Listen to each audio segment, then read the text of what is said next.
प्रणम्य शिरसा देवं गौरीपुत्रं विनायकं भक्तावासं सुमरे नित्यमायुः कामार्थसिद्धये।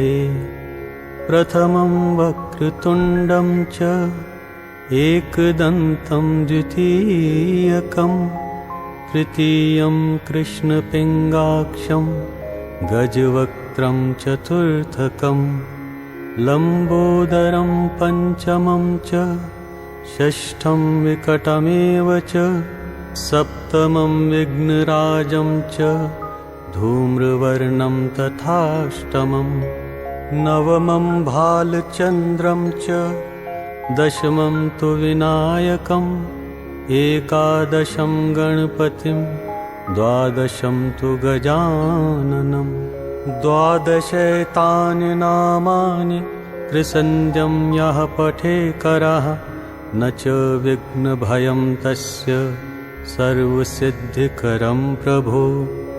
विद्यार्थी लभते विद्यां धनार्थी लभते धनं पुत्रार्थी लभते पुत्रान् मोक्षार्थी लभते गतिं।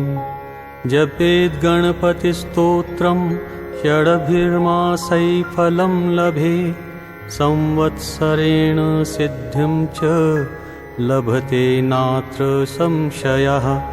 अष्टेभ्यो ब्राह्मणेभ्यश्च लिखित्वा यः समर्पयेत् तस्य विद्या भवेत् सर्वा गणेशस्य प्रसादतः।